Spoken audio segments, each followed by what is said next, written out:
السلام عليكم ورحمة الله وبركاته. شلونكم حبايبي؟ شلون الصحة؟ إن شاء الله كلكم بخير وعافية. اشتاقت لكم كلش هواية ورجعت لكم بفيديو جديد ووصفة كلش طيبة. هي الكباب الدجاج المشوي بالفرن، بس بطعم كلش طيب.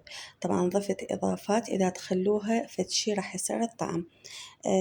سويت همينة حمص بطحينة ومقبلات والحبشكلات اللي تصير ويا الكباب. طبعا راح نبدي الوصفة مالتنا. بالبداية نصلي على الرسول محمد صلى الله عليه وسلم ونبدي الوصفة ونقول بسم الله. هنا عندنا كيلوين من صدر الدجاج خالي العظم نهائيا. هنا عندنا جزراية واحدة، راسين بصل البنفسجي حصرا يعني لأن ما يذوب مي هواية. وهنا عندنا باقة واحدة من الكرفس. طبعا هاي المواد اللي راح أضيفهم، تقدرون تضيفون يعني جزر بعد أكثر على راحتكم. وهنا عندنا شيبس واحد ليز أبو الربع. وراح أضيف همين صمونة كهربائية، طبعا نسيت أصورها، راح أصورها بالأخير. وهنا ليمونة واحدة راح ناخذ القشور مالتها فقط، يعني اللي داخل مالتها ما ناخذه. راح هذا كل المواد راح أعجنهم أثرمهم زين. ثرم مو كلش ناعم، متوسط.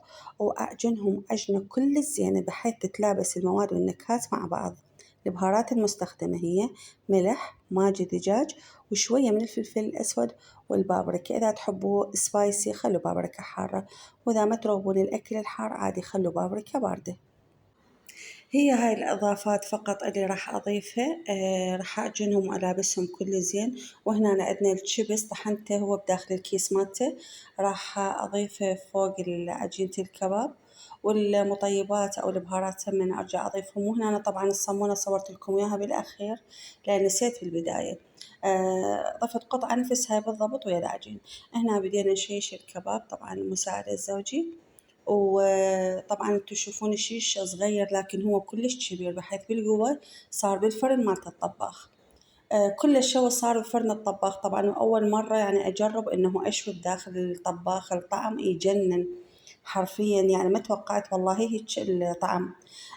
جربوها يعني أحسن من الفحم ودوخة الفحم والدخان، وطعم ألذ أنا حسيت. طبعا للعلم ضفنا شوية قطعة من الشحم، قطعة كلش صغيرة. وهنا شيشنا الطماطة والبصل. وهاي النتيجة النهائية. طبعا أنا ما أحبه كلش محمص هيجي، لكن عائلتي يحبوه هيجي، يعني شوية من فوق مقسم. بنات حبيباتي، إذا وصلتوا لهاي اللحظة لا تنسون دعم قناتي باللايك والمتابعة وتفعيل الجرس على ميزة الكل، حتى كل ما أنزل فيديو جديد يقدرون تشوفوه. طبعا تفاعلكم هالأيام كلش مو زين، والله أنا ضجت وانقهرت. يعني أنا دا أتعب لكن التفاعل مو بالمستوى المطلوب من عندكم. أتمنى ما تقصرون وياي وتدعمون قناتي ونوصل بأقرب وقت إن شاء الله لل10,000. مع ألف سلامة.